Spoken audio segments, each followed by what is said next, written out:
दिसंबर के महीने में यरूशलेम में परमेश्वर के मंदिर की वेदी का जो समर्पण किया गया है वो बाइबल की भविष्यवाणियों के लिहाज से बहुत ही ज्यादा महत्व रखता है। और 10 दिसंबर 2018 को यहूदी महासभा जो है सैनहेड्रिन जो है उसने परमेश्वर के नए मंदिर की वेदी का समर्पण जो है वो यरूशलेम के अंदर किया था। और जैसे ही उन्होंने परमेश्वर के मंदिर की वेदी का समर्पण यरूशलेम के अंदर किया, दानियल भविष्यवक्ता की हजारों साल पुरानी भविष्यवाणी जो थी उसने उस दिन से अपने पूरे होने की प्रक्रिया में वो आनी शुरू हो गई थी। और 10 दिसंबर 2018 को यहूदी महासभा यानी कि यहूदी सैनहेड्रिन जो है उसने परमेश्वर के नए मंदिर की वेदी का समर्पण यरूशलेम में जाफा फाटक के पास में पूरे एक सेरेमनी के द्वारा किया, ताकि वो एक संकेत दुनिया के लोगों को दे सकें कि परमेश्वर के नए मंदिर को बनने का और बनाने का समय जो है वो निकट आ गया है। और एक बहुत बड़ा आयोजन जो था वो यहूदी महासभा ने यरूशलेम के जाफा गेट के पास किया था। दुनिया भर का मीडिया वहां पर मौजूद था और इस बात को उन्होंने दुनिया के सामने रखा था कि क्योंकि मसीह के प्रकट होने का समय निकट आ रहा है, इसलिए परमेश्वर के मंदिर की वेदी का समर्पण जो है वो यरूशलेम के अंदर किया जा रहा है। और यहूदी सैनहेड्रिन ने 10 दिसंबर 2018 को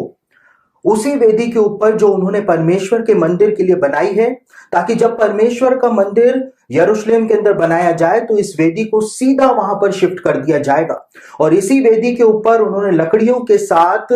एक भेड़ का बलिदान जो है वहां पे चढ़ाया और उस भेड़ को लकड़ियों के साथ उन्होंने जलाया और एक बर्न्ड ऑफरिंग या यूं कहें कि मेल बलि जो है उन्होंने वहां पर उस दिन वहां पे चढ़ाई थी। और मेल बलि का विधान जो है उन्होंने वापस से यरूशलेम के अंदर उसी दिन यानी 10 दिसंबर 2018 से ही उन्होंने शुरू कर दिया था। लेकिन आपको यह बात जानकर के आश्चर्य होगा कि 10 दिसंबर 2018 को यहूदी सैनहेड्रिन ने ना केवल मेल बलि का विधान वापस से शुरू किया, 2000 साल बाद शुरू किया, लेकिन मेल बलि के विधान के साथ साथ उन्होंने अन्न बलि का विधान जो था वो भी 10 दिसंबर 2018 को ही उन्होंने शुरू कर दिया था। 2000 सालों में पहली बार मेल बलि और अन्न बलि का विधान जो है वो यरूशलेम के अंदर उन्होंने उसका अनावरण किया, उसको वहां पर उन्होंने शुरू उस दिन कर दिया था। और आपको जानकर के आश्चर्य होगा कि दानियल भविष्यवक्ता ने अपनी पुस्तक के 9वें अध्याय के 27वें वचन में इस बात को साफ साफ शब्दों में लिख दिया था हजारों साल पहले कि अंत के दिनों में यहूदी लोग जो होंगे वो मेल बलि और अन्न बलि का विधान जो है वो वापस से यरूशलेम के अंदर शुरू करेंगे।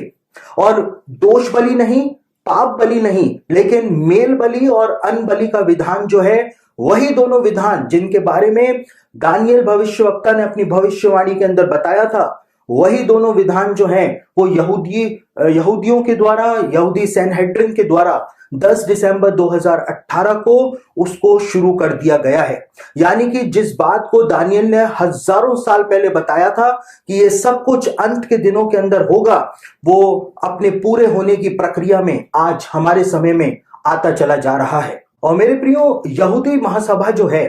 जिसको सैनहेड्रिन कहा जाता है वो कोई ऐरी गैरी संस्था नहीं है, लेकिन इजरायली सरकार से मान्यता प्राप्त एक रूलिंग बॉडी है जो कि यहूदियों के ऊपर रूलिंग करती है, शासन करती है। और यहूदियों के आत्मिक जीवन के विषय में, उनकी आराधना के विषय में जितने भी निर्णय हैं वो यहूदी सैनहेड्रिन ही लेती है। और जब यहूदी सैनहेड्रिन के द्वारा मंदिर की वेदी का डेडिकेशन यरूशलेम के अंदर किया गया, साथ ही उसके ऊपर जब मंदिर के जो विधान हुआ करते थे, बलि विधान, जब उनको वापस से शुरू किया गया है तो उसको हम बिल्कुल भी हल्के में नहीं ले सकते हैं। और जब एक आम मसीही इन सब बातों के बारे में सुनता है तो आम मसीही जो है वो अक्सर नए मंदिर के निर्माण की अवधारणा का विरोध करते हैं, क्योंकि मसीहों का ऐसा कहना है कि बाइबल में लिखा हुआ है कि यीशु के बलिदान के बाद सारी बलिदान विधियां जो हैं वो समाप्त हो चुकी हैं, क्योंकि परमेश्वर को सर्वश्रेष्ठ बलिदान जो है वो चढ़ाया जा चुका है और अब हर एक मसीही का शरीर जो है वो पवित्र आत्मा का मंदिर बन चुका है। और इसमें शक की कोई गुंजाइश ही नहीं है कि सारी बलिदान विधियां जो थी, सारी अनुष्ठान जो कि व्यवस्था में दिए गए थे, उनको यीशु ने क्रूस के ऊपर पूरा कर दिया है। और अब किसी भी प्रकार के बलिदान विधियों की आवश्यकता जो है वो इंसान को नहीं है।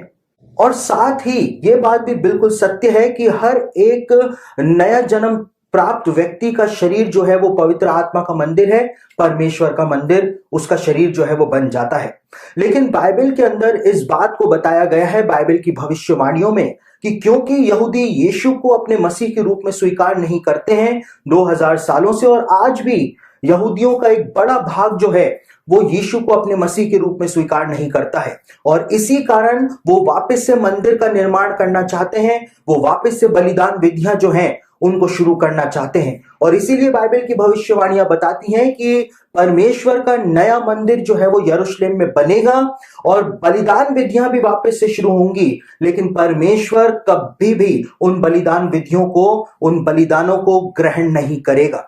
आपको ये बात जानकर के आश्चर्य होगा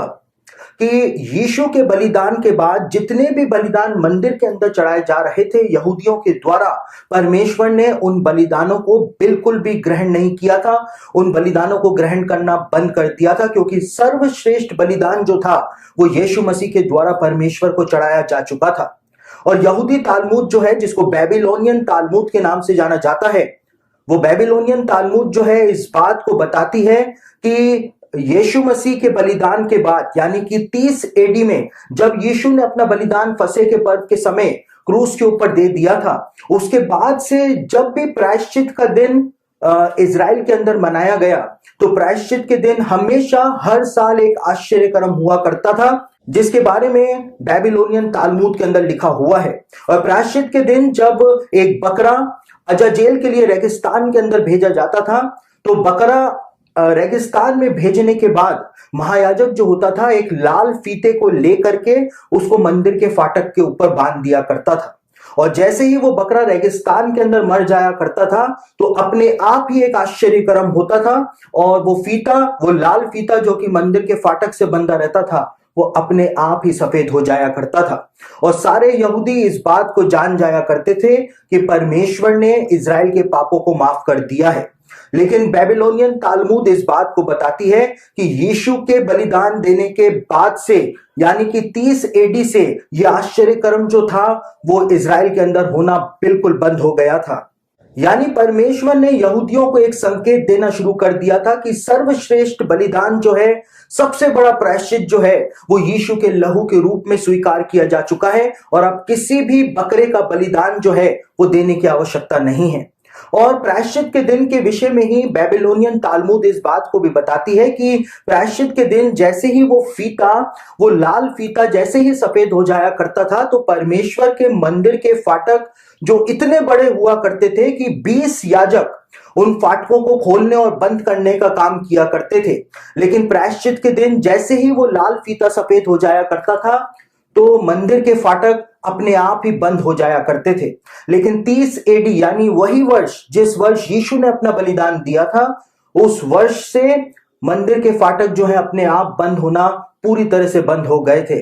यानी कि बलिदान विधियों के समय होने वाले आश्चर्यक्रम जो थे वो यीशु के बलिदान के बाद होने बंद हो गए थे। लेकिन एक सबसे महत्वपूर्ण बात जो यहूदी इतिहासकार जोसेफस ने 2000 साल पहले अपने इतिहास की पुस्तक के अंदर दर्ज की थी, और जोसेफस ने इस बात को बताया कि यीशु के बलिदान के बाद, यीशु को क्रूस पर चढ़ाए जाने के बाद, जब नबी लाल कलोर का, नबी लाल बछिया का बलिदान जब यहूदी लोग देने वाले थे, उसको मंदिर में चढ़ाने वाले थे, और जब उस लाल कलोर को यहूदी लोग मंदिर के अंदर लेकर के आए थे, तो जोसेफस ने अपने इतिहास की पुस्तक में इस बात को बताया है कि जैसे ही महायाजक उस लाल कलोर का बलिदान मंदिर के अंदर देने वाला था, वैसे ही वो लाल कलोर जो कि बिल्कुल निर्दोष होनी चाहिए थी, अचानक से ही उस लाल कलोर ने मंदिर के अंदर ही एक मेमने को जन्म दे दिया था। और यहूदी लोग इस घटना को देख करके सत्ते में आ गए थे, घबरा गए थे कि आखिर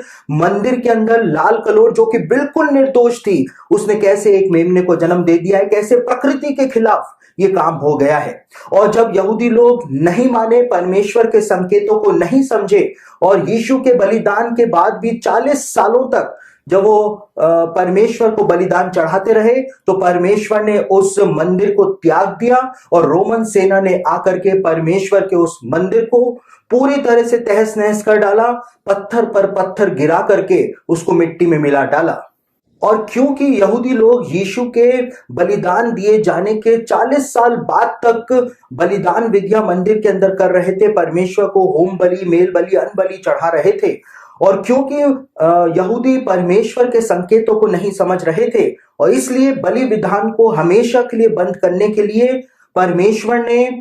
अपने मंदिर को त्याग दिया था और उस मंदिर को रोमन सेना ने आकर के पूरा का पूरा तहस नहस कर दिया था, उसको तोड़ दिया था। और बीते 2000 सालों में परमेश्वर ने कभी भी अपने मंदिर को वापस से नहीं बनने दिया, इसलिए वापस नहीं बनने दिया ताकि यहूदी कभी भी उन बलि विधानों को वापस से मंदिर में शुरू ना कर पाए।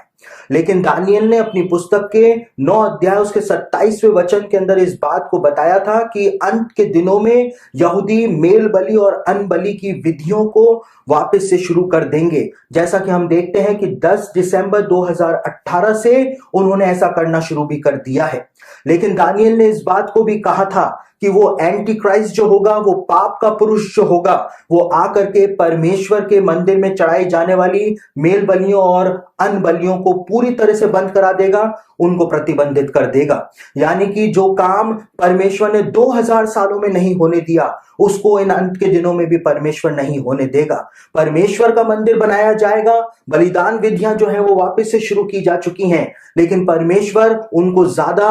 बिल्कुल भी आगे नहीं जाने देगा और एंटी क्राइस्ट आकर के उन बलिदान विधियों को बंद करवा देगा। तो मेरे प्रियो, हम इस बात को दानियल की पुस्तक उसके 9वें अध्याय उसके 27वें वचन के अंदर पढ़ते हैं कि मंदिर के जो बलिदान विधियां हैं उनको यहूदी शुरू करने का तो प्रयास करेंगे, लेकिन परमेश्वर उन बलिदान विधियों को ज्यादा आगे तक नहीं जाने देगा, ज्यादा समय तक उनको बलिदान चढ़ाने नहीं देगा और एंटी क्राइस्ट आकर के उन बलिदान विधियों पर पूरी तरह से प्रतिबंध लगा देगा, क्योंकि परमेश्वर को सर्वश्रेष्ठ बलिदान जो है वो यीशु के द्वारा पहले ही चढ़ाया जा चुका है। और अभी हाल ही में जब जाफा गेट के पास 10 दिसंबर 2018 को जब एक भेड़ का बलिदान वो उस वेदी के ऊपर सैनहेड्रिन जब चढ़ाना चाहती थी, तो उनको परमिशन नहीं मिली कि वो पब्लिकली किसी भेड़ को वेदी के ऊपर काटें, और जितने भी जानवरों का या पशुओं के अधिकार का संरक्षण करने वाली संस्थाएं हैं वो भी सैनहेड्रिन के पीछे पड़ी हुई हैं। वो सैनहेड्रिन के सदस्यों को इस बात के लिए बाध्य कर रही हैं कि हजारों लाखों भेड़ें जो हैं उसका बलिदान जो है वो फसह के पर्व के समय ना चढ़ाया जाए। तो हम आज हमारे वर्तमान समय के परिदृश्य को देख करके समझ सकते हैं कि बलिदान विधियां तो शुरू हो गई हैं, लेकिन सैनहेड्रिन के सामने बहुत ही ज्यादा कठिनाइयों का समय है, क्योंकि आज परिदृश्य जो है वो पूरी तरह से यहूदियों के लिए बदला जा चुका है।